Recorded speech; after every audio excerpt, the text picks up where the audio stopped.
Hey everybody, it's Gomladex, and welcome back to some more Magic Arena, and today I'll be playing another quick draft of the Brothers' War. Without further ado, let's get into the draft. The best card in this pack by just raw power level for its mana cost is pretty easily the Horned Stoneseeker. A 2-mana 2/2 with Menace is already above rate, and it also gives you a Powerstone as long as it stays on the board, which is going to help you cast any other artifacts you have, or help pay for some abilities. You can also sacrifice that Power Stone with several cards in the format that like to sacrifice artifacts you control, or sometimes there's some cards that care about artifacts entering the battlefield, or you can tap an untapped artifact to do something else, so a lot of great ways to use the Power Stone. So a creature that's already above rate aggressively and comes with an additional bonus is just a fantastic deal, and definitely the strongest card and what we're going to take here. There is a very fun rare in this pack that I do want to mention. So Takajia Dig Site Mentor doesn't really do anything, and she's very restrictive for basically not much benefit, but Howling Mine can do some fun things. Generally, not a good idea to just draft this and try to play it. It is going to be symmetrical, so each player is getting additional card draw out of it. So you're spending a card to give each player a benefit, so you're kind of down a card in that interaction. However, there are a few ways that you can combo with this, the best one being Sentinel Stalwart, which is a green common. That just means it's going to be the most common way, the easiest card to find to interact with Howling Mine to get this thing tapped during your opponent's draw step. You could also get the uncommon Alloy Animist in green, so you can turn your Howling Mine into a 4/4 and attack with it. That way it's tapped during your opponent's draw step, and they don't get the card that way either. And there's a couple other more narrow ways to do it, like the 3-mana 4/4 that makes you tap a couple cards to play it. You could have Howling Mine become tapped for a turn by doing that. So Howling Mine is a fun build around if you prefer more of a combo-oriented deck where you're trying to get all of your different pieces to work together, but raw power level, an easy Horned Stoneseeker. For pack 1, pick 2, we have a very easy follow-up, which is just a second copy of Horned Stoneseeker. Can't really have too many copies of a good thing. We can just grab another one here, and that is going to be the pick.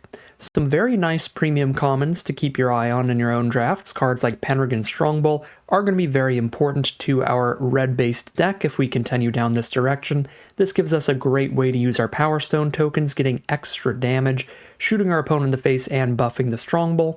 There's also an Argothian Opportunist here, just as another premium common for ramping into large artifact creatures, which this format is definitely chocked full of. But let's just scoop up our second Stoneseeker. Pack 1, pick 3, and the aggressive red cards just keep coming. Another premium red uncommon, 3 mana for a 4/3 trample, much like the Horned Stoneseeker. It's just an already above rate stat line there. The players can't gain life. You can build your deck around that, just make sure you don't run any life gain. And then if your opponent tries to stabilize with one of the very nice premium commons like Boulder Branch Golem, one of the best ways to try to survive the more aggressive decks, the Cindermaw is just going to shut that off and make sure that their life total stays the same. So big fan of Cindermaw for aggressive red strategies, and with double Horned Stoneseeker off the top, that's a great direction to go here. No great red follow-ups in pick 4. The Scrapsmith is definitely pretty filler. We've got some decent uncommons here, mainly the Mask of the Jade Crafter being the card I think I'm going to take. Just being able to get multiple XXs off of this one card can be quite nice. It is always going to be a 2-for-1, and the first XX Golem that you get is going to be quite large. So, pretty big fan of Mask of the Jade Crafter, and any Unearth cards in the set are pretty easy to splash in. There's quite a few ways to fix your colors, even just in colorless, so that you can get off-color Unearth abilities into your deck, because worst case scenario, you can always cast the colorless front half of this card, and then maybe Unearth it later. Maybe sometimes you don't hit the off-color, but you'll still be happy to have at least the XX up front. So I think we take Mask of the Jade Crafter here. Levitating Statue is another option, but you want a lot of non-creature spells to make this work, or you want one of the cards that combos with this really well, like a Mightstone's animation that turns it into a 4/4 permanently with all those +1/+1 counters it's putting on itself. That's a really fun combo to try to draft around if you're in blue, get the Levitating Statue Mightstone's animation going, but with just 3 creatures so far, all just red aggro dorks. I think just taking another Mask of the Jade Crafter kind of card is going to be better with our first few picks. Pick 5 now, we have some okay red cards like Juggernaut as a decent finisher, and Rock Hunter as another decent early game creature, but I'm actually a pretty big fan of Ambush Paratrooper. I've just recently played a couple copies of this during a midweek Magic draft that I streamed on Twitch, and I was very, very impressed with that activated ability late in the game. You do not need a lot of creatures on board for that to become very impressive, and with a good amount of Powerstone production, sometimes you can even activate this ability twice in one turn to end the game. Once you have, 7 lands on board, 3 Power Stones, that is a possibility when you have multiple cards like Horn Stone Seekers and stuff spitting out those Power Stones. So I've actually quite liked the Paratrooper to where I will go a little off color here to take that over a Rock Hunter or a Juggernaut that I think are a little bit closer to replacement level cards there. So let's grab an Ambush Paratrooper. Moving into pick 6. And for pick 6, we do see a Penregan Strongbow, which I think is like above replacement level. It's not the kind of card that is going to be just as good as any other 3-drop. It's actually kind of a premium one for the red sacrifice-based decks, but I'm an incredibly big fan of most of the Scrapwork Unearth cards in the set, especially the Scrapwork Cohort, because again, as I said before, with their Enter the Battlefield effect, you're getting solid value up front in any deck because these are colorless. Getting a 4-mana 3/1 and a 1/1, and if you can unearth it, then you're getting a very, very good deal. You're getting another 3 damage swing in it with haste, and a 1/1 soldier token that will permanently be left behind even after the unearthed card exiles itself. So big, big fan of the Scrapwork Cohort, and we're already potentially pushing towards white as a secondary color with Ambush Paratrooper. So I'm going to take the Cohort over the Strongbow here. I think these are both excellent cards, but the Cohort is a more open card that can fit into basically any deck no matter what. And I'm just a very, very big fan of that. All right, pack 1, pick 7. Don't mind if I do. Take a second Scrapwork Cohort here, and this pick's going to be even easier because there's no Strongbow competing. There's a Bitter Reunion, which is played pretty well. Any of these like discard a card, draw 2 spells have always been okay in Draft and Sealed, but when you add some kind of moderate bonus, they become pretty good. So like Witch's Mark and Wilds of Eldraine, discard a card, draw 2, get a Wicked roll on the board. That card plays pretty well. This is very similar to that. Discard a card, draw 2, and at some point get a big haste swing in with whatever creature you play later. So do like that card, but it's got to be another Scrapwork Cohort here. Well, pick 8, we've got nothing that's going to end up in our red-white deck if we go that direction. So we'll just be taking the best card in the pack, which is pretty easily Disfigure for just a really efficient removal spell that if your opponent only has creatures that are larger than 2 toughness, you can still try to leverage this as a combat trick. Like if they have a 6/5 on the board, then we can Disfigure that to make it a 4/3 until end of turn so that one of our 3/1 Scrapwork Cohorts gets to trade into it or something. So Disfigure's a really flexible, really cheap, efficient piece of removal. So solid card. It is completely off color so far, though. And pick 9 again is not going to give us anything that we're going to want to run in our current main deck. Mishra's Domination just really not going to be worth it. And we're certainly not going to end up heavy enough into black for Corrupt, although there is one card that works super well with these cards that care about the number of basics of a certain type you have. So cards like Corrupt that care about the number of swamps you have, there's one of these in every color in this format. And there's an Elsewhere Flask out of the retro framed artifacts that you could pick up that makes all of your basics the type of your choice until end of turn, so that even if you're just playing Corrupt off of the splash, if you have the flask alongside it, you get to get the full value there. So that can be a pretty fun combo, but not something that happens incredibly often. So I think we would rather take maybe a rare draft here, or I guess just take the Domination, maybe the Gaia's Gift. We're only 1 card deep into black, 1 card deep into white outside of Unearths. So we could just take like 1 card in every color, take a Gaia's Gift here. Again, not taking Corrupt, even though Corrupt is maybe better than Gift in the right deck. We're just not going to end up in that deck unless we have like 3 copies of Elsewhere Flask. We're just not ending up that deep into black as a color. Pick 10 now, we have a few decent black cards to go with our Disfigure, or the decent Argothian sprites to go with our Gaia's Gift. I'm just going to take the Argothian sprite here. I think it is a bit better than most of these black cards. My favorite of all the black cards here is the Emergency Weld, but I think that's only really good in like a black-green deck where you have a really nice combo with this 4-mana 3/3 Spider. You can pick it back up from your grave and then play it, sack your soldier, blow up any permanent. But with the strongest cards in our draft pod so far being a bunch of aggressive cards, the Double Stoneseeker, the Cindermaw, the Cohorts, I'd rather just take a good, aggressive, slightly evasive dork like our Gothian Sprite that also comes with a good mana sink if you've got some Power Stones to help pay for that 7-mana ability.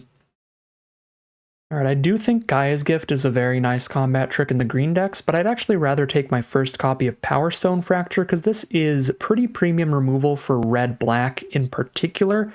Not a lot of other color pairs are going to make great use of Powerstone Fracture, but if you're in red-black, you already have cards that can gain benefits just from sacrificing something, and you're going to have a lot of Power Stones without a ton of mana sinks to use them on, so instead you sacrifice your Power Stone that you get from your Stoneseeker or something to just blow up whatever creature planeswalker you want. So I'm going to take Power Stone Fracture over the Gaia's Gift in case we end up in red-black instead of red-green.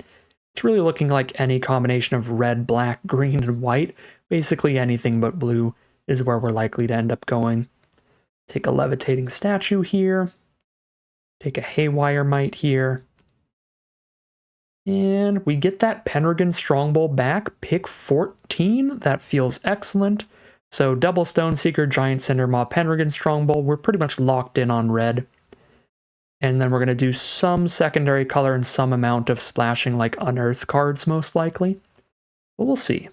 Pack 2, pick 1 has a few excellent options for us. We've got a third copy of Scrapwork Cohort, already kind of spoke on this, just a really nice card. We've got Mishra's Research Desk, and red does not get a lot of card draw, but this is premium card draw for the color, so big fan of that. And there's also a Chromatic Star, which is one of the great colorless mana fixing options to splash in any off-color Unearth cards. So big fan of taking any of these 3 cards. I don't think you can go super wrong with any of them, but I'm going to go for the Mishra's Research Desk. We'll grab that uncommon. That's that card draw that we're not really going to have access to in red out of any other stuff. Some really good stuff again for Pack 2, Pick 2. We have a Boulder Branch Golem, a very flexible and incredible stabilizer off the top in green. There's Unleash Shell for our first big removal spell in red. It's also pretty good in aggressive decks because while it does cost a lot of mana, at least you're shooting your opponent for some extra damage and dealing enough damage to kill most cards. There's also Yoshin Tactician. This would be the hardest pick to justify, but with enough fixing and maybe a little bit of pivoting, this could be the highest upside of all of these cards, as it is tremendously powerful in the right deck. One of the biggest, most powerful synergies for this card is the Scrapwork Cohort, because this is a soldier that also makes another soldier token. So if we have a Yoshin Tactician down with a Cohort on board, all of a sudden the Cohort is a 4/2 and a 2/2, and when it unearths, we get another 2/2.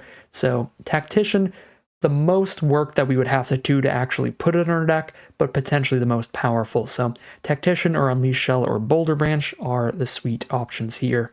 I think I'm going to get a little bit boring, be a little bit safe here, and just take the Unleash Shell, the card in our most well-represented color here, the card we know we can definitely run.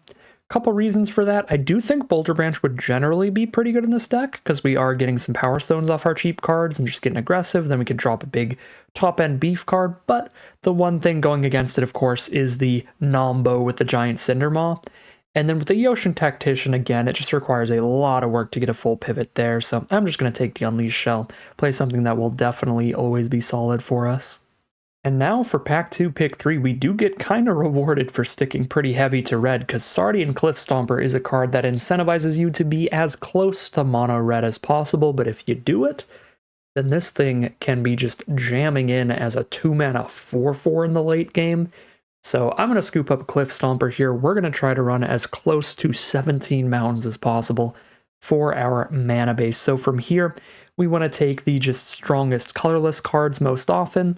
If we see any Elsewhere Flask style cards or just any colorless fixing, that is going to be at a premium as well. We're going to try to get the Sardian Cliff Stomper to work. It is quite powerful if you can get your full monocolored deck build. And our next pick's a great follow-up to that, just another monocolored staple. If you cast the Steel Exemplar with one color of mana, or just colorless mana or anything like that, then it is a 5 mana 6/6 trample. Very nice card to go in a mono red deck with the Cliff Stomper, so we'll scoop that up here. Reconstructed Thopter is also super reasonable. Whirling Strike's a great trick, so 3 really nice options, but we'll go for the Steel Exemplar, cross our fingers and try to get the full mono red going here. Here we have a slower, dirtier Unearth card. I'm not a huge fan of that. The Heavyweight Demolisher is also quite a bit of mana just to get out, and then you still have to keep paying it over and over to keep it untapped. I think I'd rather just take an Evolving Wilds here.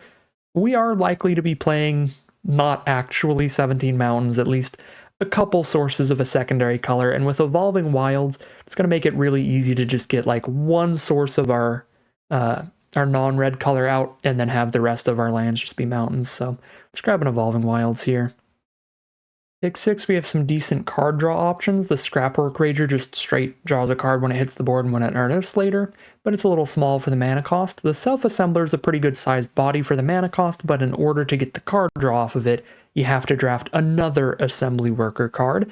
I think I would still like to take the Self-Assembler though. A lot of that is probably just nostalgia, from liking it in Kaladesh, where it was a common, so you could just draft multiple copies of itself and tutor them out. But I think even in this format, it's fine. Just make sure to draft a Power Plant Worker, or a Tower Worker, or whatever the third one is called. Pick 7, we've got a Yoshin Frontliner and a Pendragon Strongbow. Both would be great options for an aggressive deck. I'm just going to take the main color red card here, because we've actually got no colorless fixing right now outside of Evolving Wilds, so not going to be the easiest to unearth the Frontliner. Let's grab the Strongbow here. Well, there we go. Pick 8, there is an Elsewhere Flask, which is going to help get a guaranteed massive swing in with Cliff Stomper at some time, and we can also just use this to get an off-color unearth ability going, or cast an off-color spell at some point. Solid colorless fixing.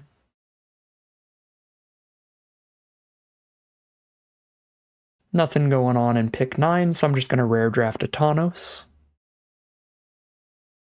Pick 10, we can play a Boulder Branch Golem without needing the green source. We will just be a little sad if we have a Cindermaw on the board. I was considering taking this earlier, 8 picks ago, so we'll certainly take it now. And here's a Tower Worker, which is a card that we can tutor off of our Self-Assembler to make that a 2-for-1. Plus it can maybe ramp into our 7-drop Boulder Branch or our 5-drop Self-Assembler or Steel Exemplar. It's not going to be super great at doing that, but I don't think I want to play a 1 green mana dork in here when I'm trying to be as close to mono red in terms of the mana base as possible. 1 green mana dorks, you want to have a really high green count, at least like 8 forests in the deck, and that's not really what we're going to want, so let's grab the Tower Worker. Now we get that Whirling Strike to come back around, as well as the Heavyweight Demolisher or the Onulet. Honestly, this thing is so much mana, it's such a mana sinky kind of thing. I would rather just have the Onulet. I don't think I'll be playing either though. Take a Gaia's Gift, and let's see how pack 3 goes for us. Alright, well we've got an excellent start to the pack. Sticking to our red, we've got an Excavation Explosion here for another removal spell. That's another thing we're kind of low on. Also gives us that Powerstone token to ramp into stuff. Big fan of this card. I think we take the Excavation Explosion here. We could also just cut the Cliff Stomper and start just going red-white, take a Lauren. Lauren is quite often a 2-for-1 in this format with the amount of artifacts running around. Lauren's going to hit the board, blow something up, and the rest of the text doesn't matter too much. You don't really want to be giving each player card draw, but just a 3-mana 2/1 that blows up an artifact is pretty good in the format, so could take the Lauren and be red-white aggro as a pretty safe place to be, or just take the Obstinate Baloth, be red-green beats, but I do like to take the opportunities to play the kind of strategies you don't get to play as often, like the full mono-color decks. And when we've got a Cliff Stomper and a Steel Exemplar, feels like as good an opportunity as any to go for that full mono red. And pack 3, pick 2, we can just scoop up another Steel Exemplar. Pretty happy with that. Pack 3, pick 3 now. We could take a Scrapsmith, but that's pretty mediocre filler. I'm going to take a Combat Courier here. Even without that Unearth ability, it's fine. It'll chump block and cycle itself away. And if we're lucky and we can find a copy of Energy Refractor or a Chromatic Star or something like that, we have a lot of off-color Unearths to try to get activating. Pack 3, pick 4, Excavation Explosion versus Obliterating Bolt versus Steel Exemplar. Actually, 3 really good cards for us. I feel like it's gotta be Excavation Explosion or Obliterating Bolt here. I like that Explosion can shoot face, and I like that we get a Power Stone off of it. Those are 2 very nice things that the Obliterating Bolt doesn't do, but the Obliterating Bolt does really beat the Excavation Explosion on raw efficiency. 4 damage for 2 mana. It's going to kill more cards than the Excavation Explosion can for less mana. It's also going to exile them to stop Unearth, which is pretty big in this format. But being able to shoot our opponent in the face for the last few points of damage, being able to get a Power Stone to maybe play a Steel Exemplar turn 4 or something is nice too. It's great reasons to take either of these. I think I'm going to go for the Excavation Explosion over the Obliterating Bolt, but they're both excellent for this deck. Could take that Bitter Union card draw here, but I think I'll take a second Evolving Wilds, and we might get goofy with, like, I don't know, 1 Plains, 1 Forest in the deck or something, with double Evolving Wilds to get them. Pack 3, pick 6. We could technically take Burnished Heart, as it could grab our 2 off-color basic lands, but for a very, very inflated cost. 6 mana total, 3 to play it and 3 to sack it. Basically eats up our turn 3 and our turn 4, just to get 2 lands. I think I'd rather just grab like an Aeronaut's Wings or something. Make a Flying Cliff Stomper would be pretty insane. Make a Flying Menace Stoneseeker, that'd be almost impossible to block. And just having any random equipment does make your little soldier tokens and stuff from Scrapwork cohorts a lot better too. So I think Aeronaut's Wings actually looks solid for this deck. Ooh my god, we lived the dream. We got a second self-assembler. I might not have been paying attention. Maybe there was another at some point, but that's the dream. That's what was awesome in Kaladesh draft, where these were at common, is that I drafted several decks that had 4 or 5 copies of this, and it was just like, all right. So basically, if we ever make it to 5 mana, our opponent has to just be able to beat a bunch of 4/4s as my next few plays. So that's always sweet. So now, if we draw either self-assembler, it's going to be turn 5, play a 4/4, turn 6, play a 4/4, turn 7, play a 1/3 maybe. But they at least find each other, so it's always going to be either one of these that we draws the second copy, which is very nice. And we get another Unleashed Shell for the final new pack that we're seeing, as pick 9 is going to be where things are wheeling, so feels pretty awesome. This is going to be a very fun deck. Alright, this stuff's all a little too dirtily, a little too expensive to get there. Take the big uncommon Cave Guard. Another Whirling Strike or another Combat Courier. If we cut out all of the non-red cards to just all of our artifacts and red creatures, what is our creature count? Because I think that'll decide it here. If our creature count is below 17, I'll probably take Combat Courier to give us more options of what we want to cut, swap creatures out for, but if it's above, then we'll go Whirling Strike pretty easily. All right, 18 creatures, so we already can cut 1 creature as an option. Probably cut a Haywire Might without green mana. We've got a Mask of the Jade Crafter as well, which is kind of like a 19th creature. Yeah, I think we can take the Whirling Strike here. Now, could grab a second Wings, but I think I'd rather just play 1 copy of Wings no matter what. Although we're probably just playing 1 copy of Scrapsmith as well. Maybe that was a pack to just rare draft again. Yeah, because now we're getting a 3rd Scrapsmith. I think I should have just rare drafted the random Bant card. Could end up playing Bitter Union, could end up playing Chain Dancer. There's a 20th creature to choose from. And Raise to the Ground is also not completely unplayable in the format, because there are some big artifact creatures you can blow up with it. But I think we've managed to pick up enough just average burn spells to run those instead. All right, well, we have officially done the thing. We have a mono red deck with 51 cards that we've drafted in red and colorless alone, plus the Cave Guard, but I just kind of insta-cut that because it's an 8-drop without much ramp in here. We have a few Power Stones, but not enough to justify the Cave Guard, so we have officially done it. We get to cut 11 cards and still play mono red. Now, I think technically we're not going to go full mono red because I think we will end up running the double cohort at the minimum for white cards and a Mask of the Jadecrafter and Boulder Branch Golem that could make use of green mana. And since we have double Evolving Wilds, I think we're going to run like a single Plains so that for Unearthing cohorts, we have Evolving Wilds, Plains, and Elsewhere Flask. And then for Unearthing the Mask of the Jadecrafter, we have Evolving Wilds, Forest, Elsewhere Flask, so that we might actually hit our off-color Unearths. Now, I don't usually like doing that. I would much prefer to have an Energy Refractor in here.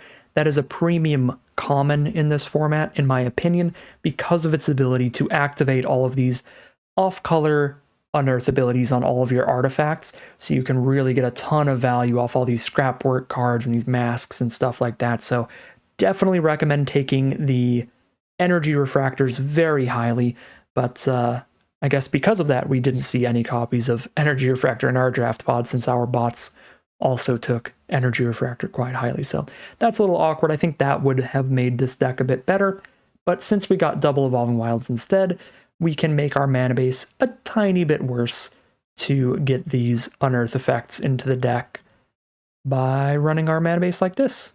Now, since we literally only have the one blue ability on the combat courier, I don't think we're putting an island in for that. We might even cut it, but first I'm going to just cut the Haywire Might.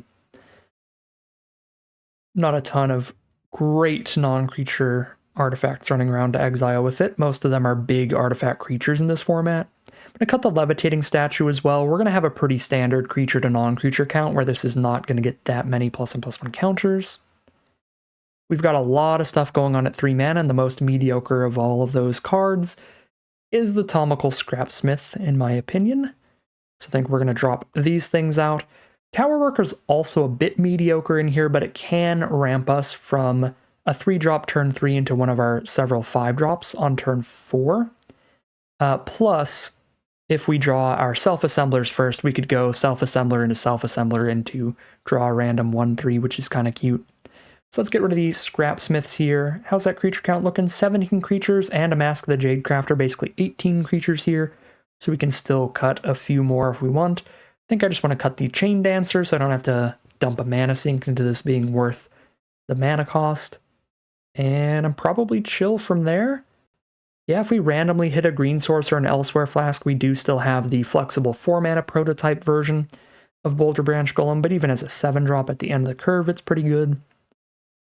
Even if that is what it usually is. So now we just cut 5 non-creature cards and maybe a combat courier. Again, I think all of these burn spells are going to be more flexible than Raise to the Ground, because we can use them after one of our creatures has dealt damage to something to finish off a larger creature, while also being able to just 1-for-1 kill smaller stuff with them. With Raise to the Ground, if our opponent's playing some good non-artifact cards, then it's not going to do anything. Yeah, I think we cut that. These will always have targets. Everyone's always going to be running some amount of creatures. And, well, everyone's always going to be running like 10+ creatures, I should say.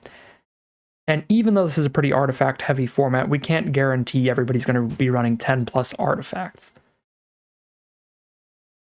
Even though it would be a lot more often than in other sets. So 44 cards. You know, I might just run the Self-Assemblers to grab the other half each time. Just 5 mana 4/4, put a 4/4 in your hand. We might not actually need the Tower Worker here. And potentially no Bitter Reunion. Without Bitter Reunion, I don't really have any card draw. I've got some cycling again. Self-Assembler grabs a Self-Assembler. I guess I've got Research Desk for card draw. That's a lot more efficient. Well, I guess not a lot more. Get the best card out of the top 2 for 2 mana total, but it's split amongst 2 turns, and we're not doing anything else on turn 1 with our mana. Can use Powerstones towards that, which is really nice. Yeah, since we have Research Desk, we do have a bit of card driving without the Bitter Reunion. I think that's fine. Yeah, we can cut these 3. One final cut to go. I guess with 4 or 5 drops in here, the Onulet might be mediocre enough to drop that, even though we've got the 1 white mana to unearth it. Just a 4/4. Unearth is a 4/4. Yeah, no, I like the kind of enter the battlefield kind of unearth cards a lot better. Yeah, we'll cut an Onulet too. I guess the one problem that we have now is we have cut down to like 13 creatures, which is still basically 14 with Mask of the Jade Crafter. That is getting pretty low, at least for like running combat tricks like Whirling Strike, running an equipment like Aeronaut's Wings. Not that we have to have a super high count to be our mono red deck. It would just be a little helpful. I just don't see any... There's like no other good like aggressive creatures really. Could play the Scrapsmith as a 3 mana 3/2. I guess we have enough artifacts in our deck. This can pretty often be a 3 mana 2/1 that legitimately draws a card. Maybe we actually run these Scrapsmiths in here. At 3 mana to up that creature count a little bit. At least run like 1 Scrapsmith over one of the Whirling Strikes if we're dropping creature count. That's still got us at 15 creatures.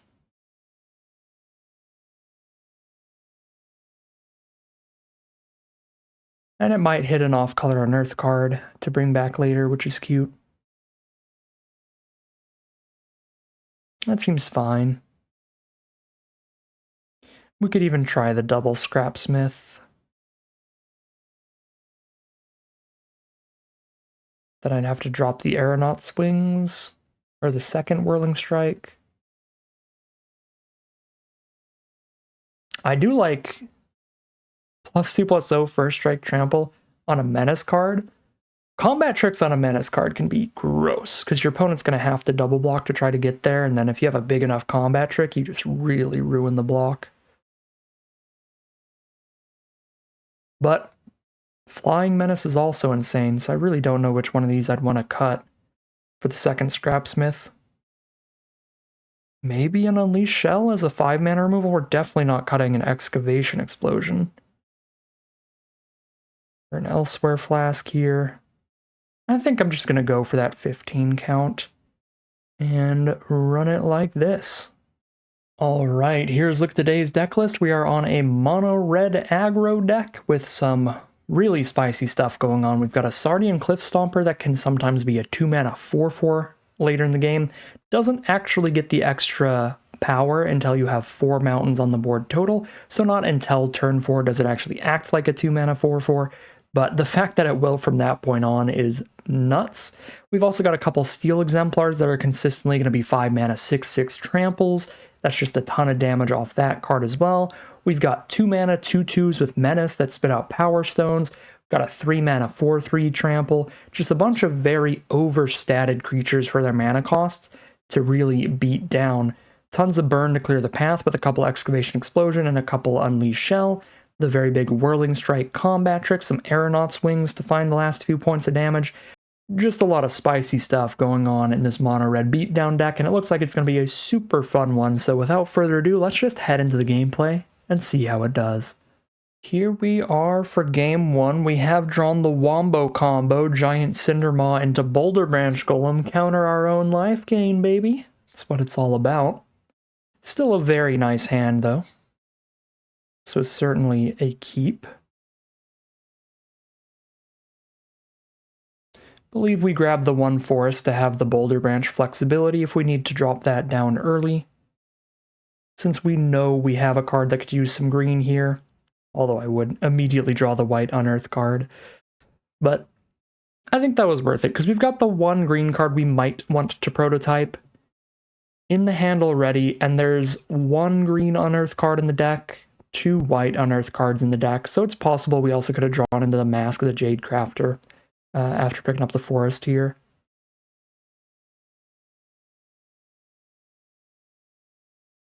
I believe we're just slamming down a Cinder Maw, because that can just beat right past the third path Savant. Gixian Puppeteer, that is definitely getting blown up, because if I kill it later, they might be able to reanimate something from grave, but if I kill it right now, there is nothing in their graveyard currently, so rather than play another creature here, I'm just going to confirm that that gets off of the board before they have stuff in grave. No extra value off of the Gixian Puppeteer.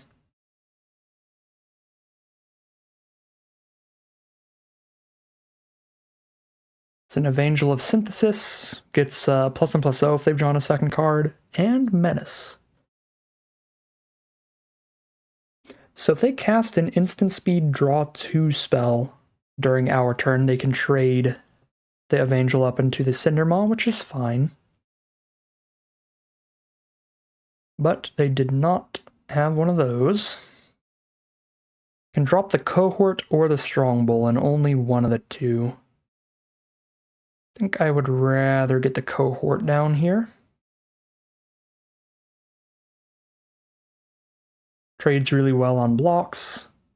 With Strong Bull, in order to block one of these and kill one of them, I'd have to sacrifice my Powerstone token, and then I wouldn't be able to play Boulder Branch Golem next turn, which I'm going to want to do even if we have a Cinder Maw on board, just to get a 6/5 down.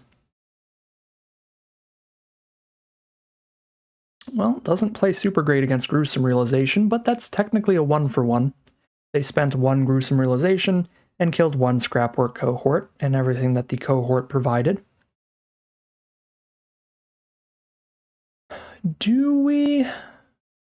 I think we attack in here. We offer the 1-for-1 trade. We kill the third path Savant if they double block so that they don't have a draw 2 just card draw engine on their board to win the game with. And then we will actually get the life gain off Boulder Branch. Cool. Now they don't have a card draw engine, and we've got a 6/5. And if they had removal, they would have used it on Cinder Maw earlier, I'm fairly certain. So they'll have to find more removal to deal with the Golem. Alright, there's a Metamorph for another Evangel. Could double block the Golem, we kill both of their Evangels if they do that. I think that's fine.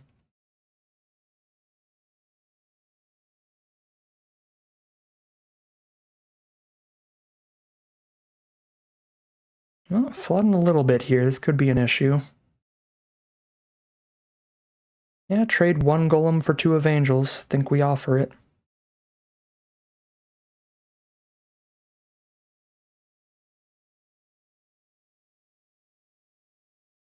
The more I say Evangel, it just stops sounding like a word.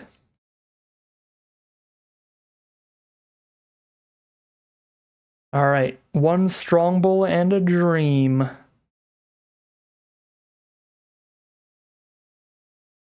Hurkle Master Wizard. If they cast a bunch of non-creature spells, they're going to keep drawing extra cards. That is another potential card draw engine that could take over the game. Alright, Steel Exemplar is definitely a draw. Don't have enough artifacts on board to attack past Hurkle, they just block, and I can sack 1 and accomplish nothing. So let's just drop a 6/6. Start beating down with that. Argivian Avenger. Alright, that is a creature spell, so no Hurkle card draw.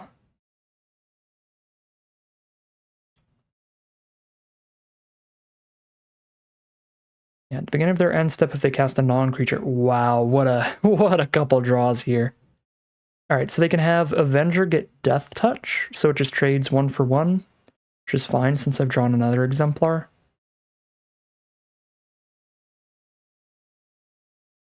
We'll have to get it out of the way at some point. At least we trample over for 2 points of damage.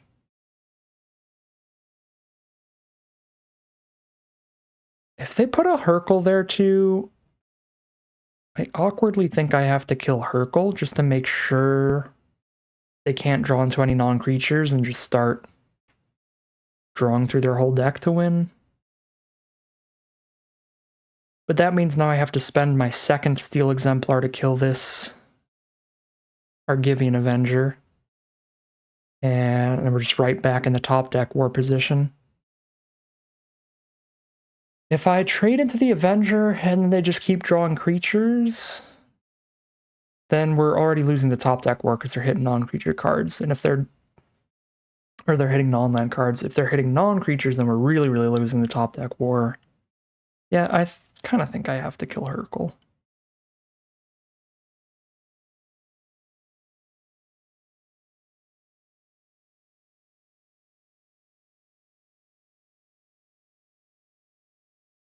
Here's another Steel Exemplar.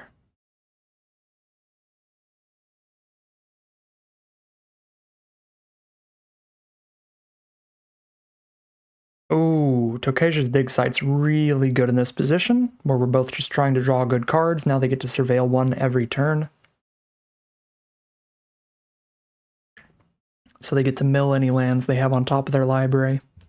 For now, the Dig Site does nothing. Their next draw is already good, so it stays there. Our next draw is not. So Exemplar trades into Avenger now, and then they just slam down whatever they kept on top.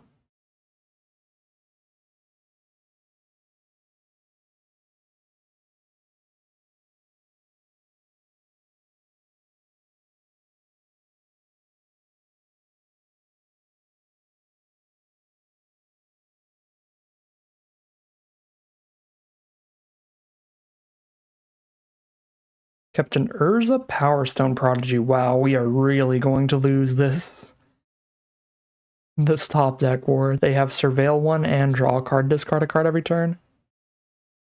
Alright, at least Dig Site has been just 6 mana, do nothing.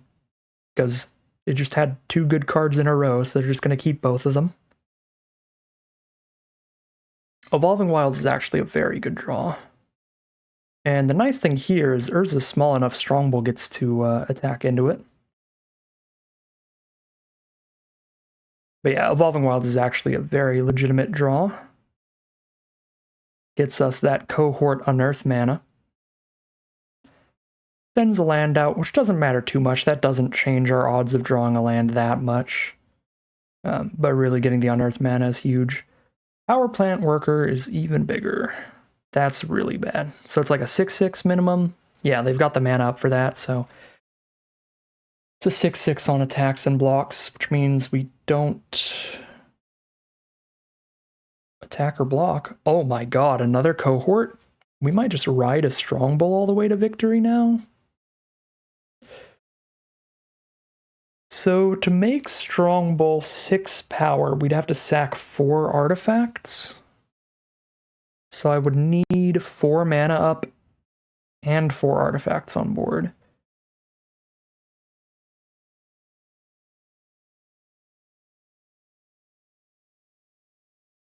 That's 4 mana up and 4 artifacts on board.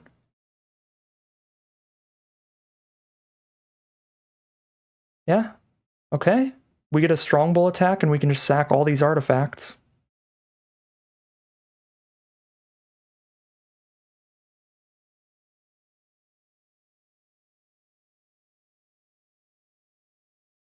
They have to block Strongbow with something, so Strongbow kills something. We shoot them for 1, 2, 3, 4, 5. Even if everything gets blocked, we can put them down to 3, and then we can unearth this other cohort and put them down to 1. Okay, so they're going to block like this, so we can definitely kill the Power Plant Worker. I think we want to kill the Power Plant Worker without sacking this cohort, so this kills Urza as well. So 1 mana. Oop.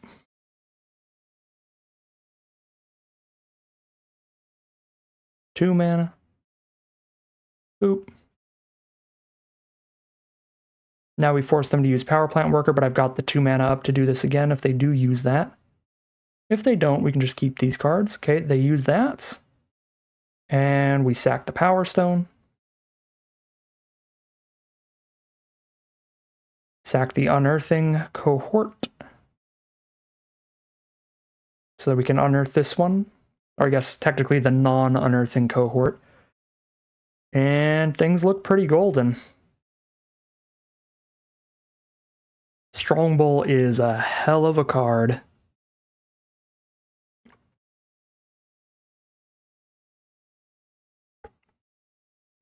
Alright, surveil a Rager into their grave, draw a card off of it. That's going to leave them very dead on board. 3 life against an unearthing cohort for a ton of damage. There's the concession from our opponent. Very sketchy top deck war there, but we got quite lucky with our draws. Our opponent had multiple ways to help make sure that they were going to be able to hit the cards that they need. But we just kind of drew naturally into the Evolving Wilds for the white source and the second cohort, which is just incredible with a Strongbow on board. So really solid luck in the end game there. Going to find us our first victory as we head into game 2. Here we are now for game 2.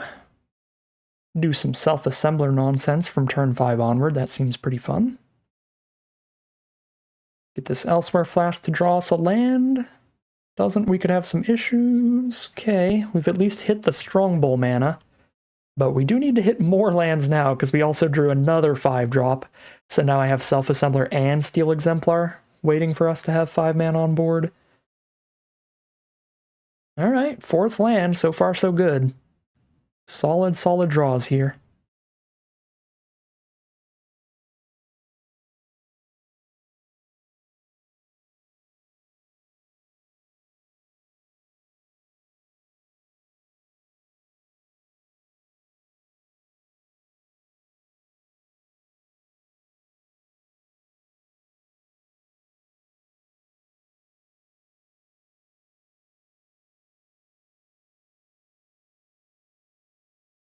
Ask for a 2/2.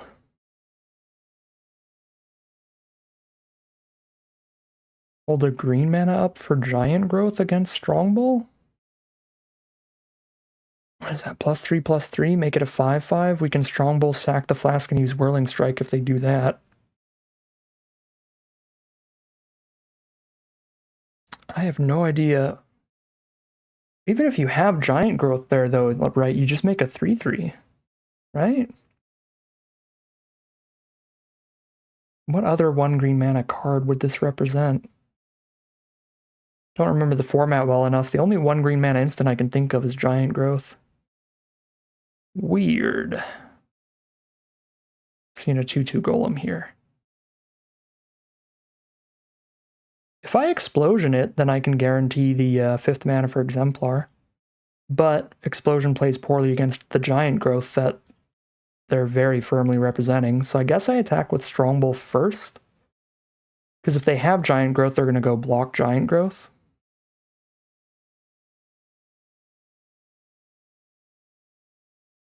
Yeah, that's so weird. I guess they really wanted to kill Strongbow. But I would have imagined... If I had the Giant Growth there, I just would have still made the 3/3. Alright. I mean, we figured out what it was. Suppose we don't know what else is in their hand. They couldn't have... They maybe just didn't have, like, other good ways to clear out this Strongbow.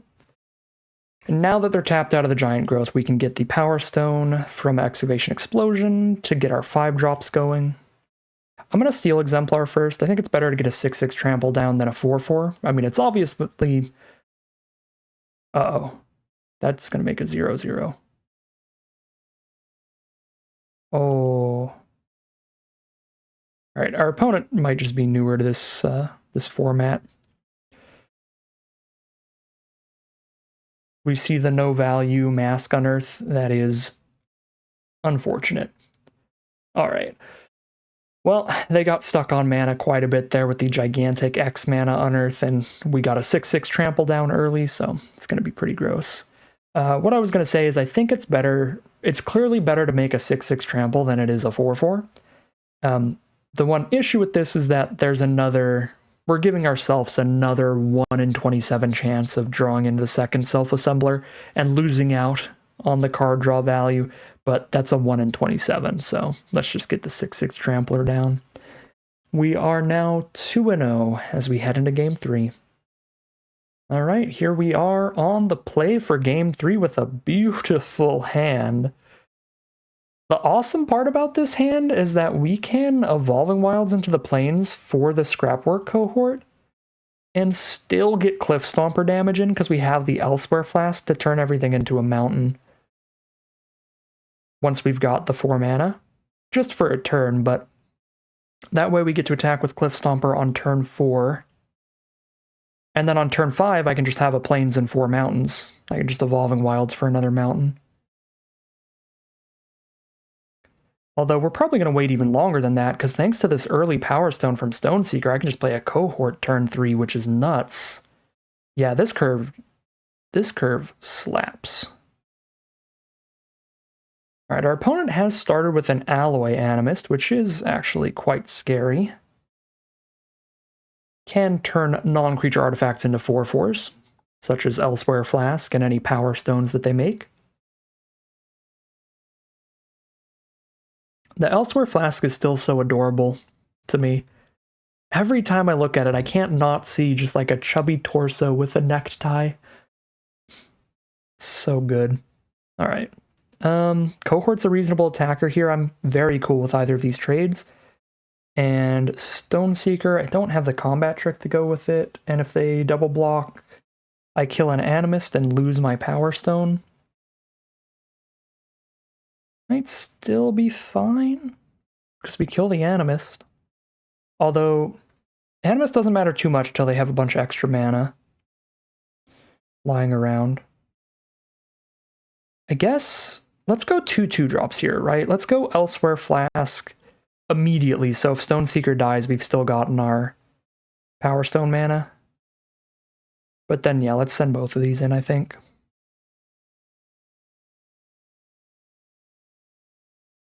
Not the 1/1, though, that just dies to a 3/3. But Stoneseeker trades into an Animist, which is chill with me. So they are just not going to block at all. Take all 5 damage. Then I think play a Cliff Stomper.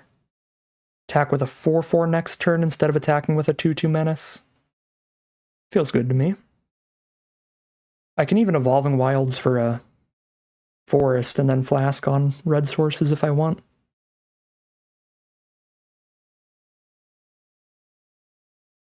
Yeah, let's do that. Well, no, let's actually just grab the mountain. Because this way, I can just play my 4th mountain next turn, and then I don't have to crack the Flask immediately.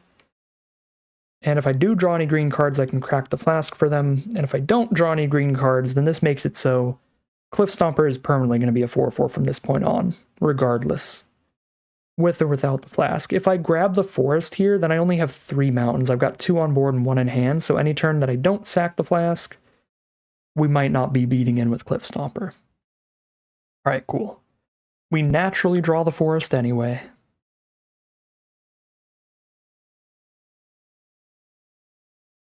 Could trade Cliff Stomper for the Elsewhere Flask, because they've got the 3 mana up. It's a little annoying. Yeah, this is where Animist becomes a problem. Even if they don't have that much mana available, they could just hold all their mana up now to trade the Flask off. But then if we get rid of the Flask, they don't have other things to animate here. I guess they could animate Flask, kill Cohort without losing a creature. But Cohort can Unearth, so that's not that bad for me.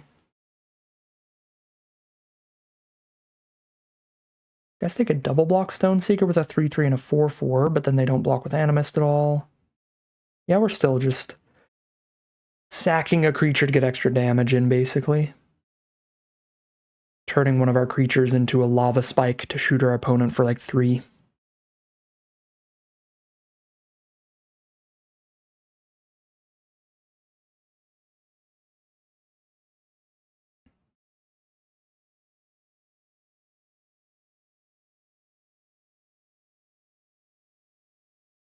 Alright.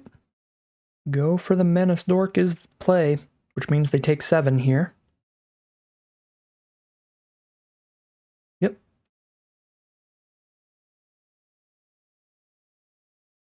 They are down to 6.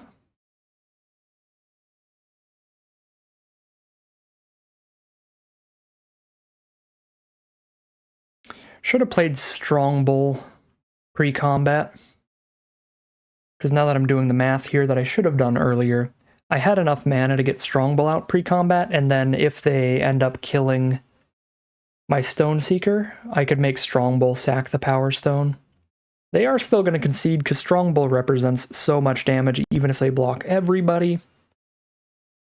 That's, they are over it. If they don't have removal for Strongbow, even if I can't hit them with anyone next turn, I can sack 1, 2, 3, 4 artifacts and then unearth the cohort and sack 2 more so I can kill them without even attacking.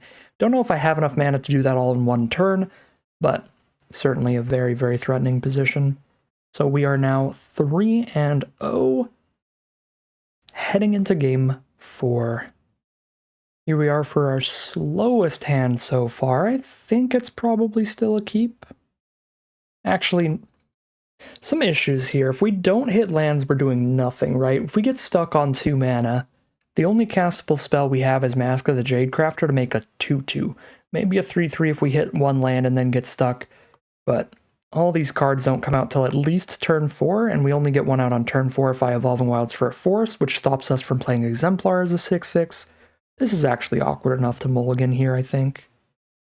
And this is just as bad, basically. At least there's more lands, so I can ditch an Aeronaut's Wings and just wait for 5 mana, I guess. Self-Assembler helps quite a bit, as long as we don't draw the second copy. That's going to make sure that we go up a card in the late game. But this is really slow as well. They're going to start things off with a Mask of the Jadecrafter for a pretty big 2-for-1. Oh, wow. That is the worst draw in our whole deck. Now these are 5 mana 4/4s with no text, and we are having an incredibly bad time this game with just some of the worst opening hands we can hit with this deck.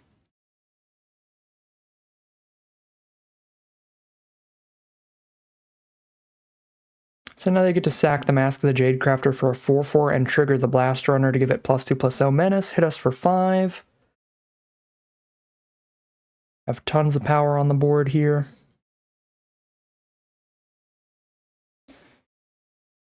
Now we just spend 5 for a 4/4 that threatens to block Blast Runner. We've drawn our only other assembly worker. So if they don't sack a permanent again, at least we stop the Blast Runner damage.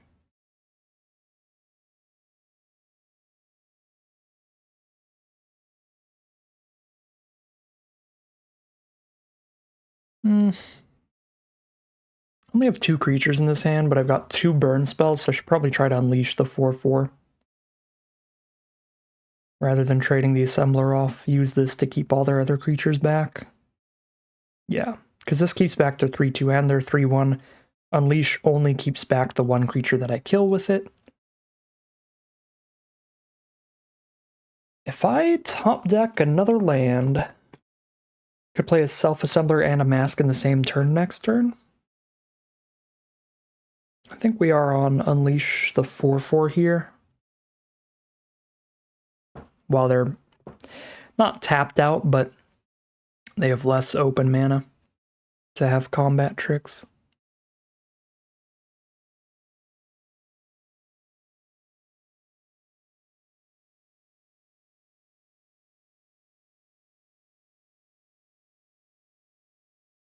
Scrapwork Mutt, phenomenal card. Huge fan of all the Scrapwork cards.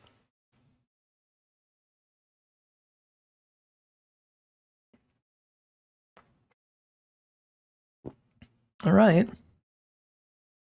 Well, we can't play the Self-Assembler and the Stone Seeker, or the Self-Assembler and the Mask.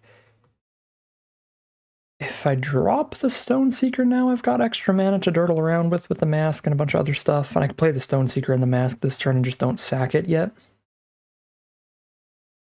think this is fine. Pretty good draw. Well, the Mask being the great draw, the Stone Seeker's okay.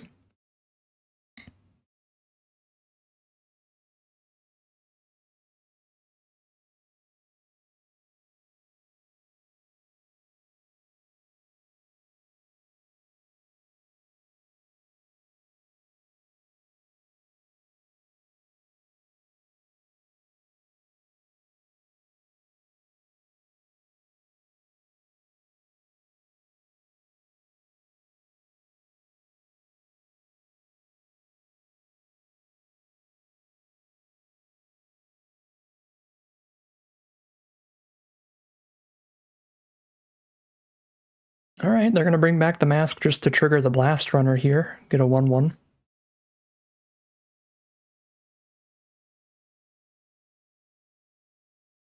How badly do I need this Powerstone?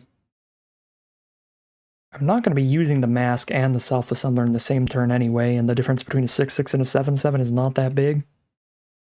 Yeah, we gotta stop more damage in his trade here. Goodbye, Powerstone.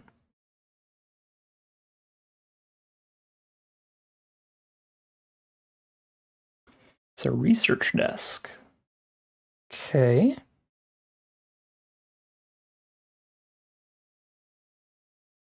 Yeah, 4-4 is already big. Let's shuffle our deck for fun again. Drop a research desk.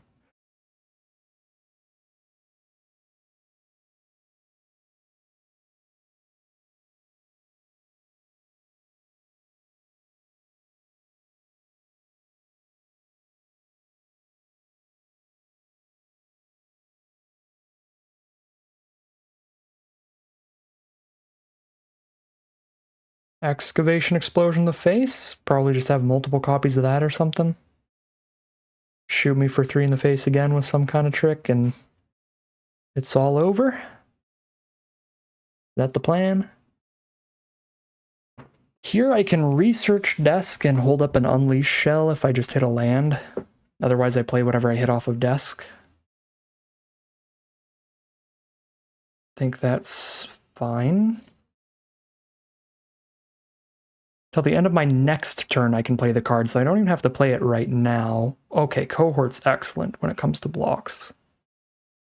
So I think I'm going to take the Cohort and play it now.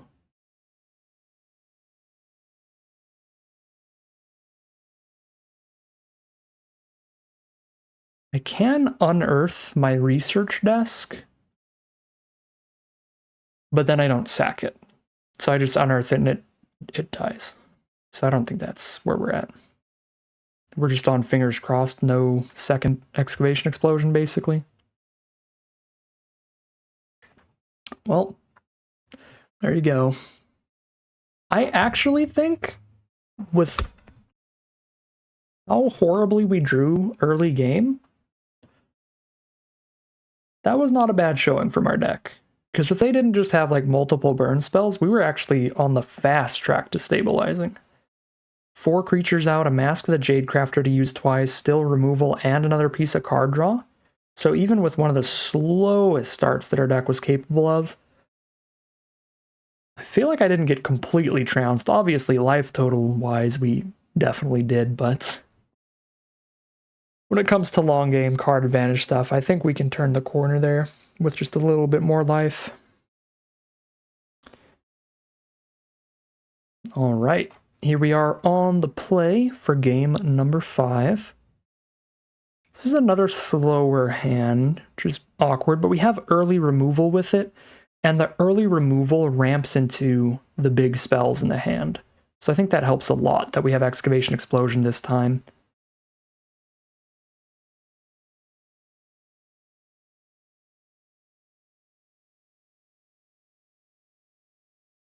Elsewhere Flask, looking to dig into land number 3. Don't find it yet.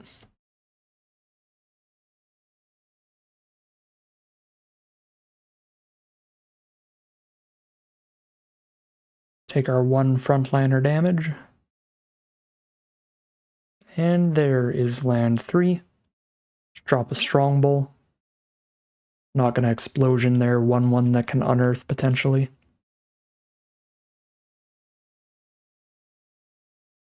Urza Powerstone Prodigy. I will explosion that, stop any of their draw and discard, and get our mana ramp going. We still have an Unleash Shell for another more important threat if they resolve one. And we want to get this Powerstone as quickly as possible.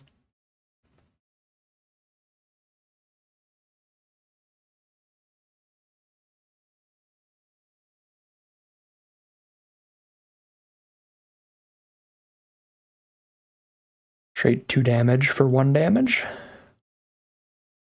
Deal 2 to them, take 1 on the crackback, even out the life totals.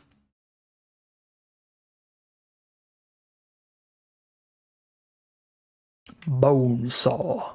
Well, never mind. I guess we're taking slightly more damage, but at least they're down a card now, because one of their cards is just adding 1 damage per turn. So at least they had to spend a card to do this, like a Bone Saw.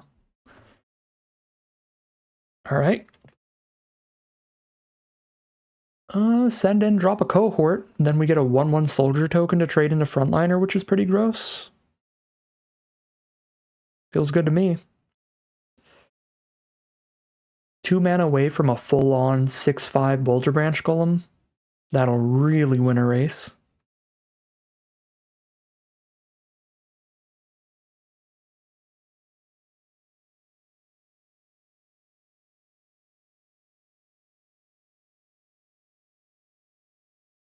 Alright, no more attacks for our opponent. Now we're only 1 land away from that massive Boulder Branch, if we want that. Could just start getting Aeronaut's Wings damage in. Or I could just slap down a Mask of the Jadecrafter for later. I guess I can play and equip the Wings and still have the mana to play the Mask, just don't sack it immediately. I think that's pretty cool. So let's suit up the cohort, since it doesn't attack into the frontliner super well, but it certainly does a lot of damage if it jumps into the sky.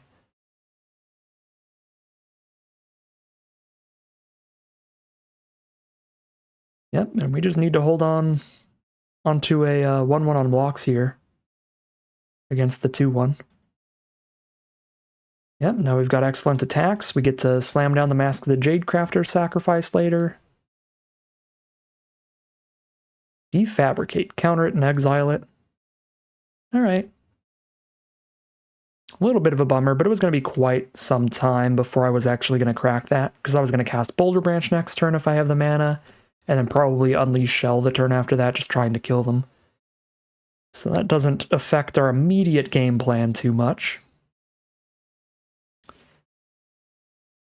Well, I could like threaten lethal if I just Unleash Shell the frontliner, but still in a really, really demanding lead if I just send in the squad.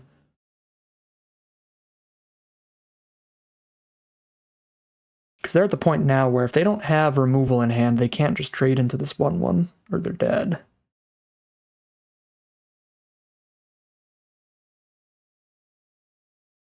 They have to block Strongbow to not die on board. Alright, well, I think we present the lethal 4, 5, 6.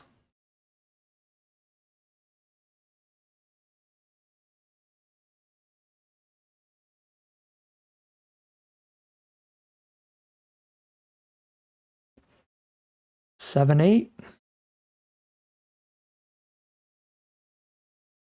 I think I keep the Powerstone for Boulder Branch. 9, 10. Okay. Just is lethal. Strongbow just showing off the insane amount of damage that it can just pop in for out of nowhere, especially when it's not blocked, because every artifact you sacrifice when it's not blocked is an additional 2 damage instead of 1, because you add to its power and shoot your opponent in the face, so really helps find lethal there. Pretty gross stuff. We will definitely take it. We are 4-1 now, heading into game number 6. All right, back at it again with the slow hands, but our last one worked pretty well. Hopefully Research Desk can fix this one for us.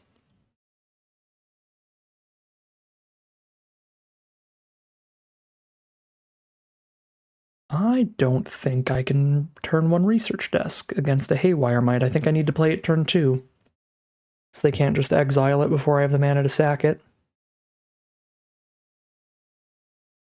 Okay, here we go.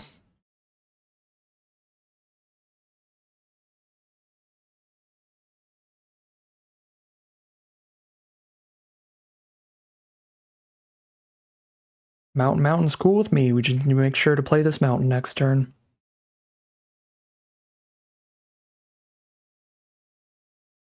Poke me for 1, and they are stuck on mana. We've got the 2 opposite ends of the spectrum here.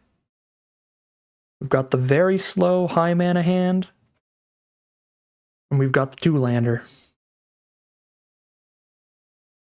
But this Research Desk is putting in work. This will find us whatever we want to play next turn. I guess we just play an Aeronaut's Wings. And worst case scenario, it 1-for-1 trades into the Might. I think clearing out their Haywire Might does feel better than hitting my, what is it, 8th land? Yeah. And we hit the white source anyway. So now I really am glad I didn't Evolving Wilds. Although technically if I used Evolving Wilds, I would have shuffled, and then we wouldn't have had the planes on top. Also, it would have been on board, so I don't know. Okay, let's just play a 6/6 trample while they're on 2 mana and red-green. They shouldn't have a ton of ways to kill this. And we'll play the Self-Assembler next turn. Guarantee we get the card draw off of it. We're on a 1 out of 24 chance of a second one. And our opponent is just still on 2 lands.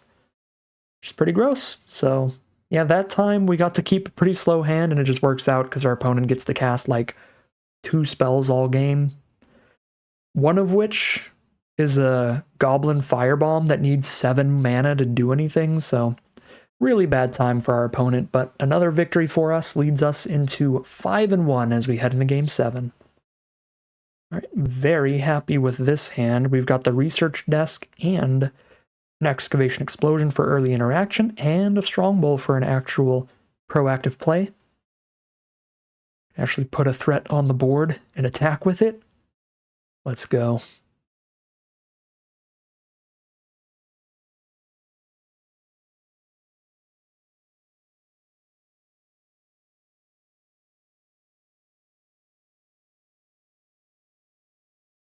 Let's get our initial investment out of the way for the Research Desk. Pop it turn 2.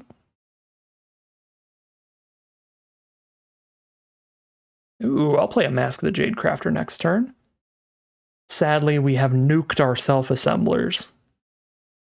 Where now the Self-Assemblers won't work. There's only one left in the deck because we exiled the other one. Sad day. I cry every time. Alright, we're probably waiting on this mask. We've got 2 Powerstone producers here. So we can do a really big XX in the late game.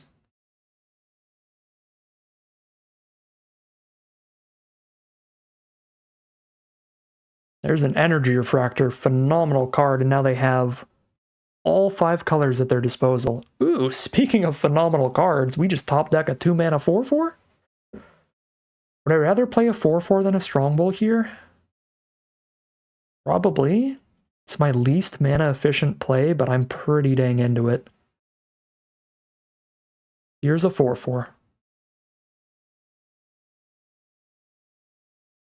It's going to be a 5/4 by the time it can declare an attack. Let's kill our opponent in 4 swings.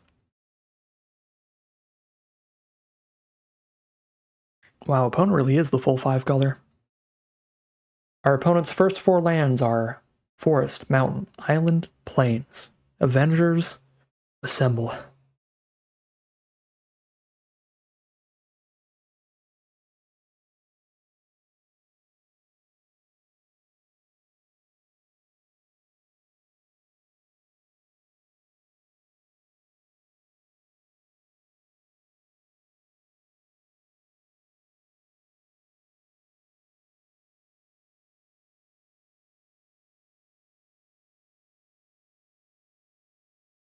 Got a dig site mentor. So now all their creatures can surveil. That's about it. Yep. They have a big dork on the board now.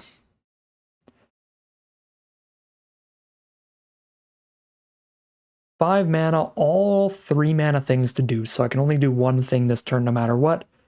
And I'm just going to get the full value that I possibly can.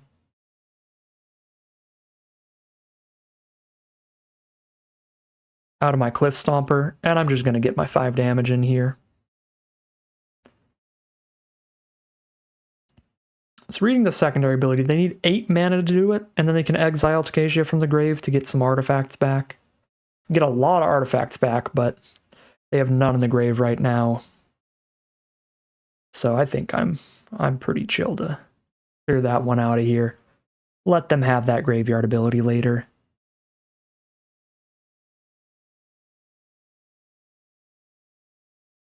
All right, now next turn, at minimum, I can at least crack my research desk while playing a 3-mana spell, since we have the Powerstone.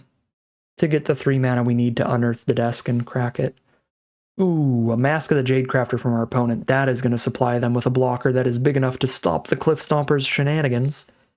But we have found a mountain, so now I can just cast 2 creatures here. Or I could go Explosion plus Strongbow, or Explosion plus Cindermaw or something. So Mask the Jadecrafter, 1, 2, 3, 4, 5, 6. If they have another land, then the mask is going to be too big for Cliff Stomper unless I top deck another mountain. We could research desk into a mountain next turn, if it ends up being that big. I guess I could just make a 7/7, honestly. Trade into these two, make a 7/7. 1, 2, 3, 4, 5, 6. Yeah, because if they play a land, the biggest thing they get is a 7/7, and we can trade into that. I think I'm actually chill with that.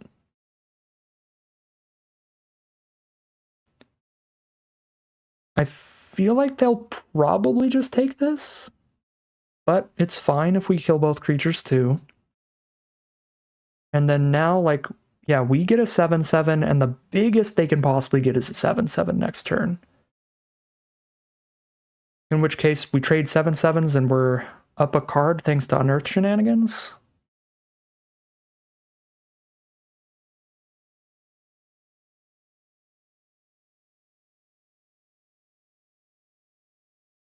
So we are in the lead here. They did hit the land to make a 7/7, and that is going to be the play.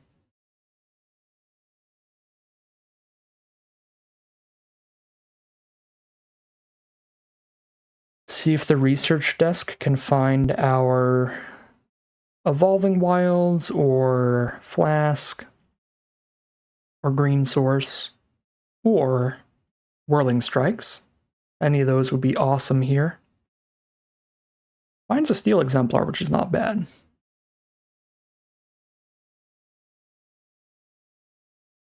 The 7/7 for 7/7 trade. Drop a 6/6 trample, and now if they don't play another land, they make a 4/4 against a 6/6. If they do play another land, they make a 5/5 against a 6/6, which still has us in the lead. They do play another land. They've got the Dig Site Mentor mana. Does that matter? No, they have 1 artifact in the grave.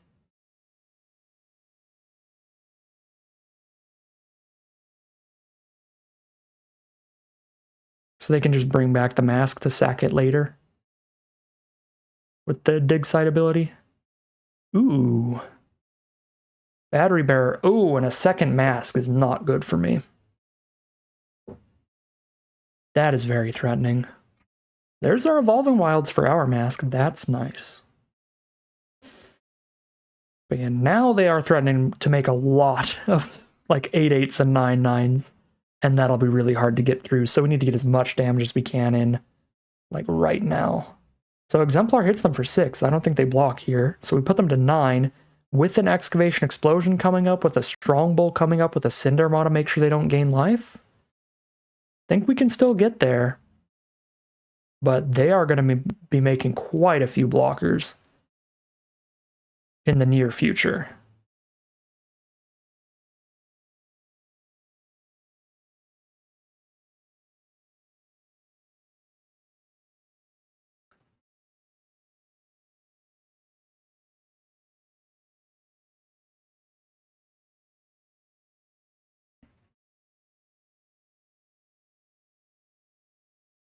I guess the more important part is it's not that they're going to be making quite a few blockers, it's going to be that they're going to be making quite large blockers that the Exemplar isn't even big enough to attack into. Alright, Sentinel Stalwart hits the board. I love this common a lot. Very fun card to play around with Refractor and stuff. They've definitely got a very, very fun deck going around with all the splashy stuff going on.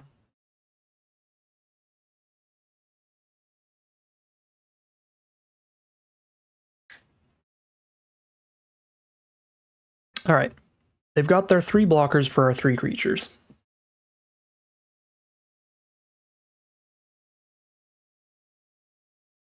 If I attack with everybody, they kill the Exemplar for free. They trade into the Cindermaw with the 3/4. They chump the Strongbow. That stops every single point of damage if they do that.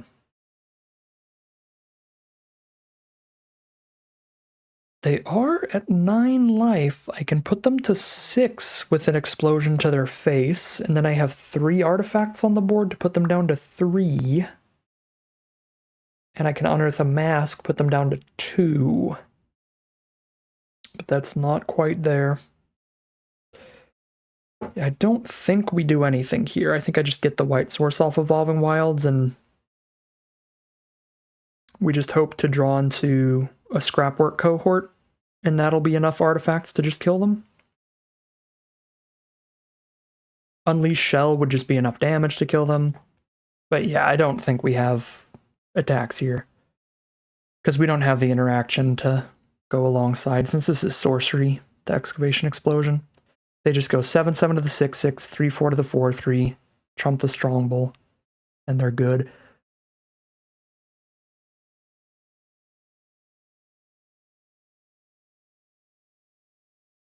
Suppose I could have used my own mask and just gotten some sized creature, however large, just for the future. Because that's still just as many artifacts to sack to Strongbow. I either sack the mask to the Strongbow on a future turn, that's 1 artifact, or I sack the golem that it makes, and that's 1 artifact. So I probably should have gotten that mana investment out of the way. I'd just spit out my 6/6, I guess it would have been. We just hit a land, we'll just do that next turn.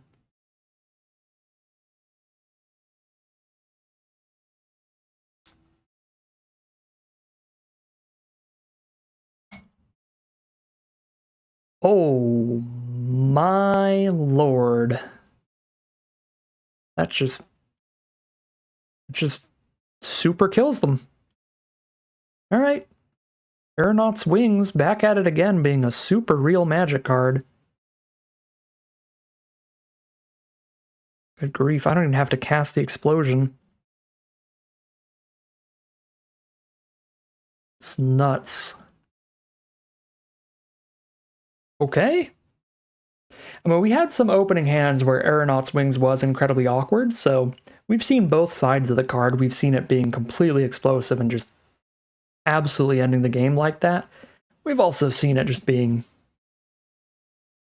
not a great investment, like we've had in some of our most awkward opening hands. So nice to see both sides of the card really coming in hot there. See it all balance out to be its, I don't know,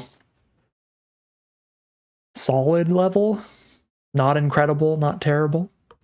But yeah. All right.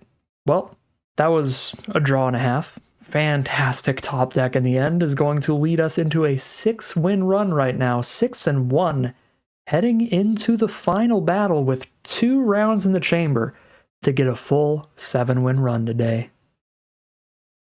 And the most flavorful opponent we could have been paired up against, we're against Winning In, and this is our Winning In game. If we win this one, that's the 7-win run. That's it. We're in. Fully in the money.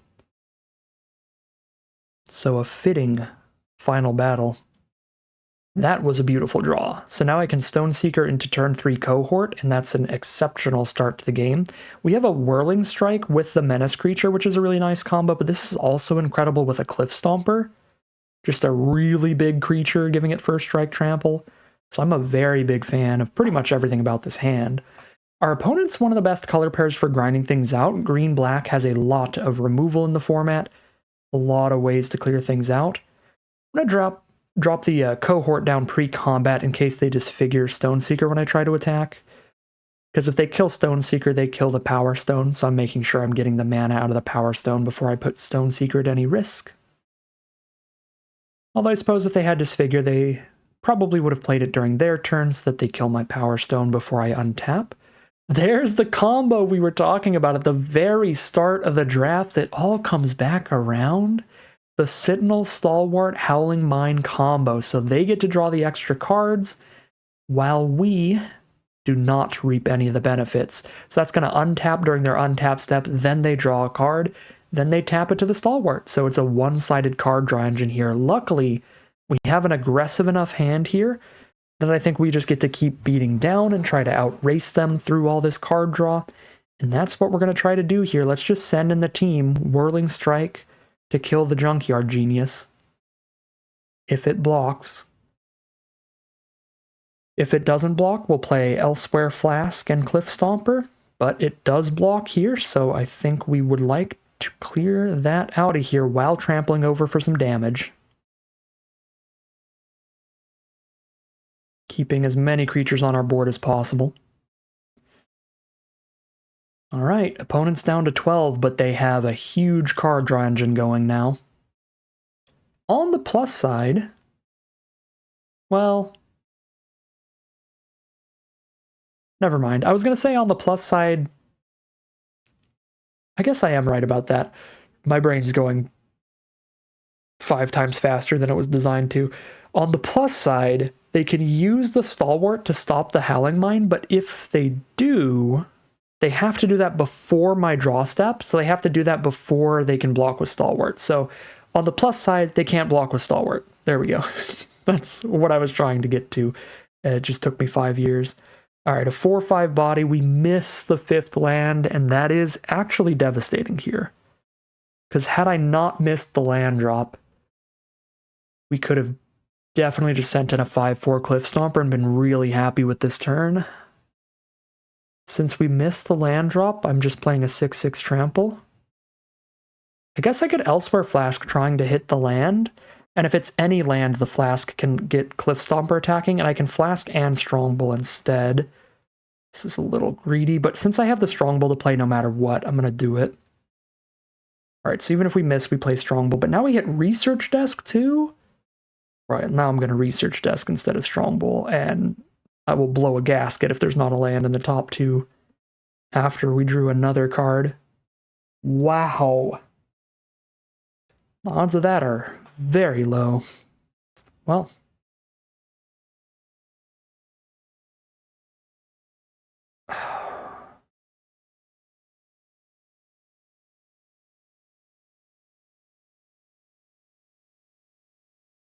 There was a way for our opponent to stabilize. That was a pretty big one. Guess we grab the Menace Dork.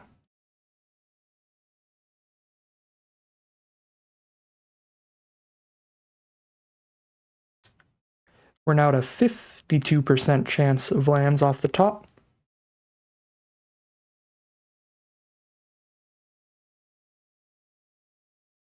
And they get to start attacking with the gigantic lifelinking.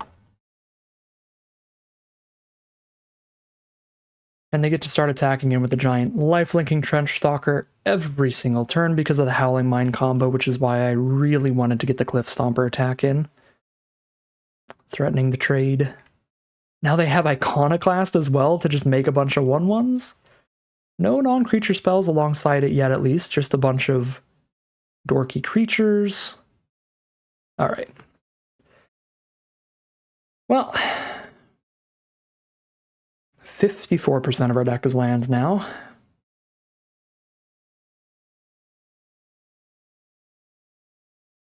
What can you do? I guess we're just going to play our 6/6 now. If I don't play a Stone Seeker now, it's gone forever, so I probably need to do that. But that would be my only spell for the turn. I guess I can Research Desk again and play the Stone Seeker. Awkward. Getting pretty punished for not just playing a 6/6 last turn. Do hit the land now.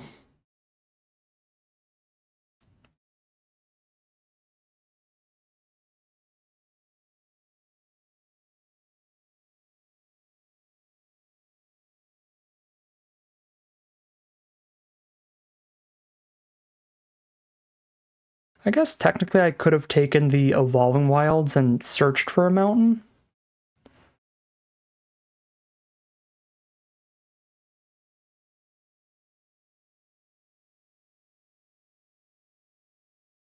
We actually still want to top deck a couple lands, I think. So I don't actually want to thin the deck out. So we trade into Iconoclast and Scrapwork Mutt, or we trade into Tower Worker Mutt and Stalwart. So Cliff Stomper has a good attack here. It doesn't block as a 5/4, so I can't clear out the Trench Stalker with it.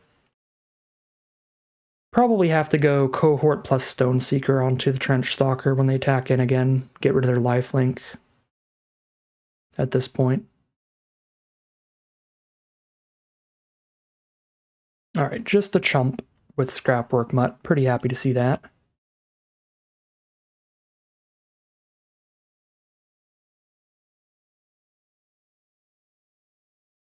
Another Energy Refractor that triggers the Iconoclast, which is pretty gross.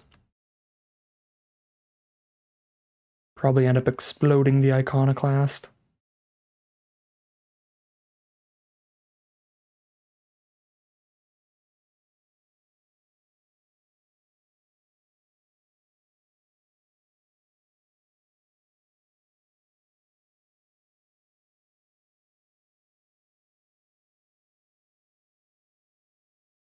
Alright, let's see that top deck combat trick.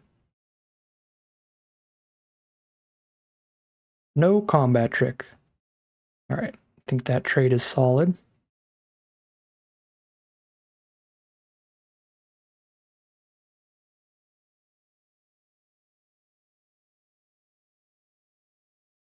There's the Skyfisher Spider that really grinds out the long game, especially with them drawing twice as many cards with the Howling Mine. And having the free fodder from the Iconoclast.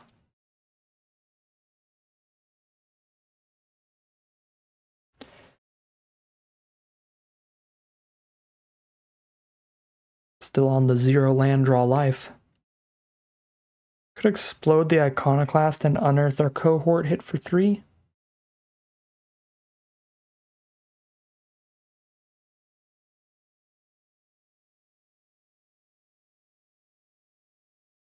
I think that's fine. I could also just not unearth the cohort to save the flask for later.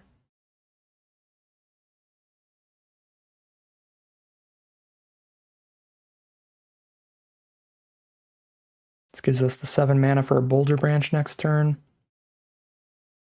Stops them from getting a bunch of 1/1 chumpers.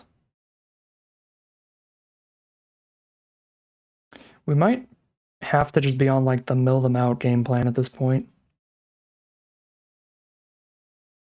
Because of just how hindered we've been for beating down the amount of creatures they managed to drop out alongside Howling Mine, and then just some really pivotal missed land drops.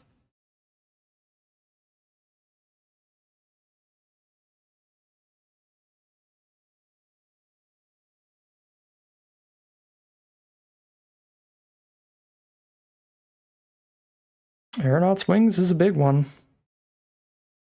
They're at 20 though, so I think we're putting it on a 2/2. Let's wait till we play some big dorks. And they do have some reach creatures. So they'll have chumpers. But it makes it so they can't block with like their whole team to kill one of our bigger creatures.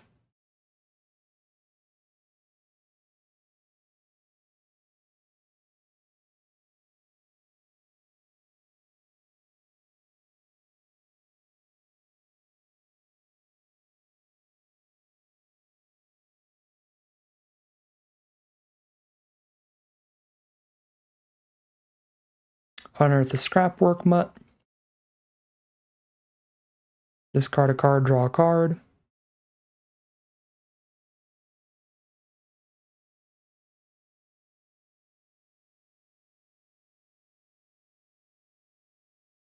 Second Skyfisher Spider it is. There goes Boulder Branch Golem, and it costs them nothing because they can just sack an Unearthed Mutt.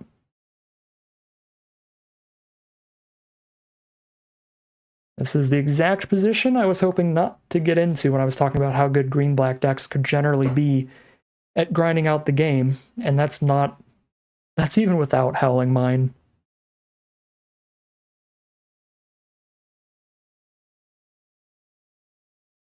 It's just the Skyfisher Spider style cards are just Phenomenal. Well, here's another big threat they gotta kill.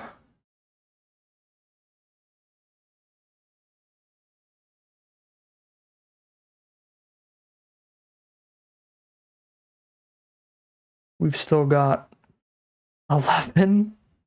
Still got 11 out of our 17 lands in the bottom half of the deck. At like a 60% chance of lands at this point.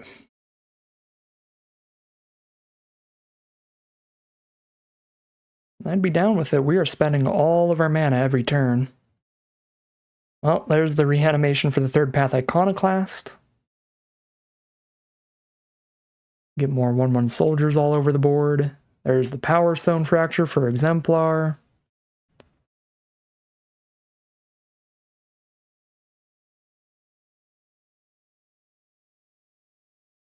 Soul-Guide Lantern to exile the cohort in the main deck. It is main deckable since it cycles itself away to draw a card. But it is annoying. Yeah, 100% our only shot now is if they mill themselves out. Things are way too cluttered, even with Aeronaut's Wings. And they are quickly getting to a wide enough board state to just kill us in a few swings. Alright. This was a really rough one. It was going to be an uphill battle getting the Howling Mine Stalwart combo starting on turn 2, meaning for the entire game they drew twice as many cards as us naturally. But even with that assembled, I think if we just hit our lands on time, we had a great aggressive start, and I dug to try to get there and got punished for trying to dig into them. And, yeah. We just couldn't find the mana that we needed to break through the board. We had all the cards to do it, but we just could not get them out for the life of us. It's just been too slow. Really frustrating, really sad way to lose this one.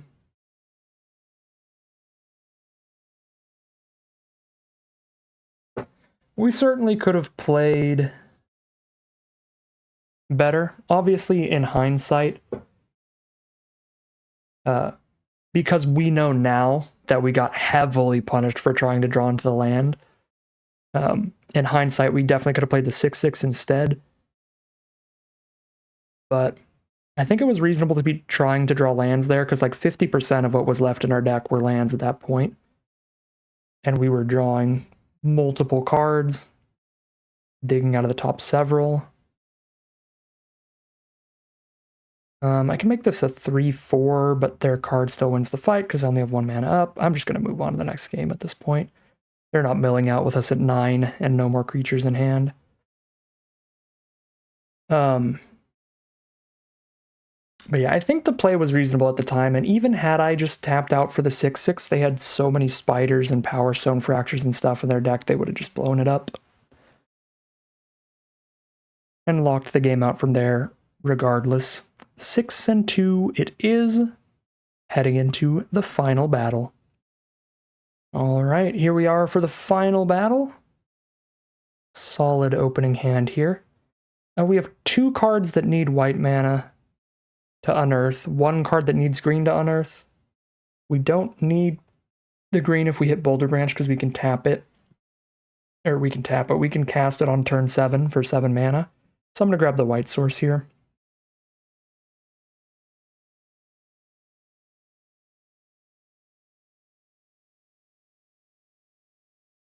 Playing against another green deck. Turn 2 Mask of the Jade Crafter. We do naturally find the green source, so we can do it all.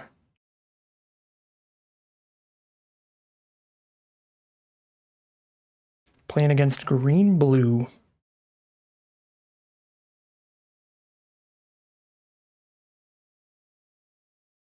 Third Path Savant is the play. Cindermaw is great at attacking into a 2/3. And we hit a beautiful draw. Get a cohort down to have a 3/1 to attack into the 2/3 body. Be very mana efficient for the turn. We've already got the white mana for that Unearth off of the Evolving Wilds. Love to see that. I've got the Unleash Shell to cast next turn if they just make a 4/4 off of their mask. We can blow that up and then attack in with Cindermaw and Cohort. Loving our aggressive position here.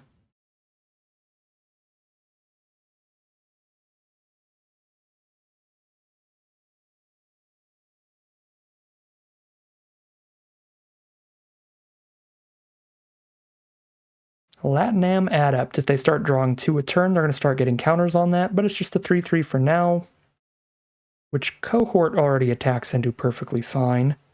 I guess a Cindermaw trade into it would be a minor downgrade, but I think it's good enough to spend the turn slapping more stuff onto the board. They could go Cohort on Savant and Cindermaw on Adept here to clear out the attackers, but then we still have the Unearth ability, and we're about to play a bunch more creatures. Alright, they are going to trade into the Cindermaw, which is fine. We're going to play more creatures here. Strongbow just looking really, really nice with the Powerstone and the Soldier tokens to threaten a ton of damage.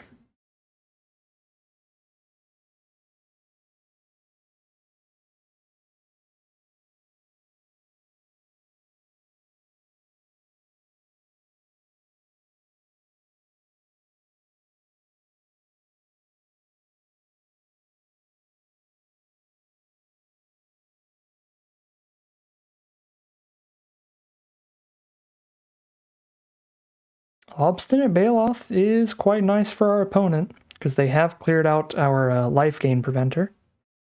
But I've got all these Unleashed Shells to slam onto the board, so we're going to start using these. That was a really nice top deck hitting another copy. Pretty gross. 3, 4, 5, 6, 7, 8, 9 if they block the 1/1. I think I still don't send in the 1/1. Take it all, they say. I'm gonna cash in a Powerstone here.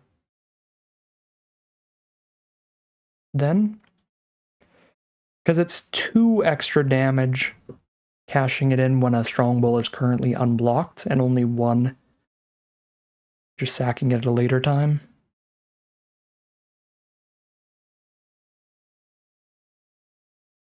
Alright, they're going to subjugate the Strongbow to keep it tapped. Makes sense. And then tap out for a 5/5, we unleash that and kill them? Hold all their mana up. Trade, take 3. Whenever they tap themselves out, we'll just kill them with Unleashed Shell. I can also just kill them with Strongbow's ability. We gotta see what their instant is. Fog of War.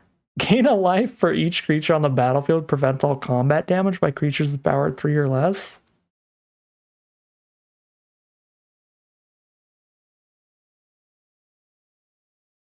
Okay.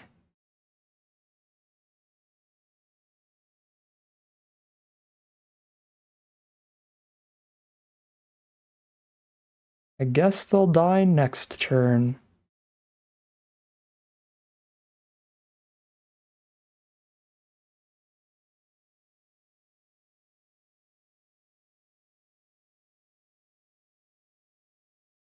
Suppose if I unleashed in response, we would have dealt...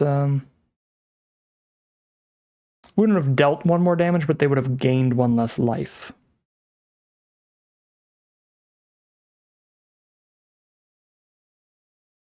Okay, so they're at 10. We can put them to 8 with 1 blocker on board. They block a Cohort. Strongbow can hit for... Let's see, they block Cohort. Take 1, 2, 3. Plus Strongbow for 1, 2, 3, 4. I can put them to 1. Probably worth it. So I could have killed them if I killed the Savant in response to Fog of War. But I wasn't thinking about the life gain angle of that card. Yeah, because here I can sack the Cohort to Strongbow, unearth it. Attack with everybody, they block the Cohort, take 1, 2, 3. Plus the 1 from sacking Cohort. So take 4 total.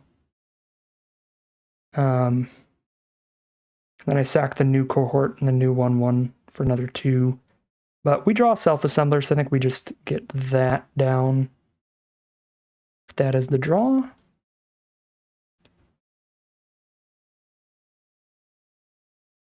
Just grinding out a longer game instead.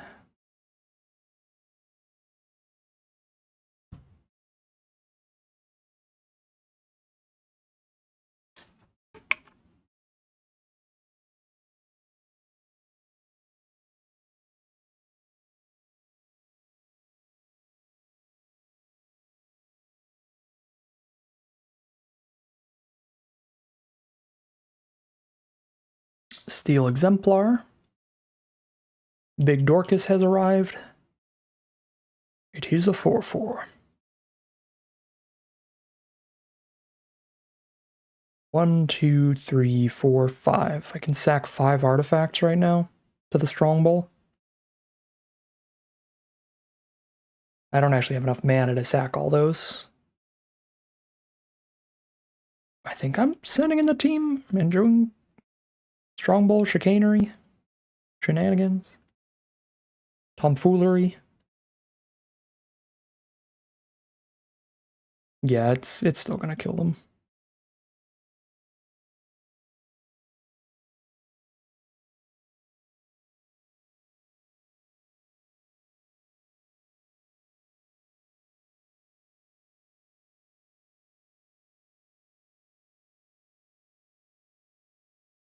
All right, Strongbow so good it wins the game from a tapped and locked down position. We are going to end this draft off 7-2, playing the maximum number of games. Very, very happy with that run. I think this was a really, really solid deck. Little bit slow for what it wants to be in mono red. Would have been nice to have a few more aggressive early game cards, but overall played pretty dang incredibly. And I think our 2 losses were basically both due to the slower speed of the deck in general. Our first loss being like a really, really slow, dirtily hand to get things started. And our second loss being actually a somewhat aggressive hand, but still too many high mana value cards in the end stacked together in the hand where I couldn't just like dump everything, get the last few points of damage in before they absolutely took things away with their lifelinker and stuff like that. So yeah, the one big flaw of the deck did give us our 2 losses, but all of the great powerful cards in here did chip away and still got us 7 wins in the end, which was spectacular. Really fun deck, really solid stuff. Doing a lot of the artifacty Unearth stuff that you've got in most decks in the format. Getting the self-assembler combo was pretty cute. And of course, being able to go the full mono red, get that Cliff Stomper and a lot of 5 mana 6/6 exemplars. Found a lot of damage there too. So pretty sweet draft overall, but that is going to end it. We are grabbing 950 gems and 2 extra packs of the Brothers War. But that is going to end today's video. As always, I'd like to thank my patrons and YouTube members for their support, as well as you for watching the video. If you're interested in seeing some more videos like this, you can always like, comment, and subscribe to tell the YouTube algorithm to send you some more in your recommended feed. If you'd like to catch me live, you can check out the Twitch channel in the link in the description below. If you'd like to support the channel directly, you can check out the Patreon link in the description below. But other than that, as always, thank you very much for watching, and I'll see you again soon for some more Magic Arena.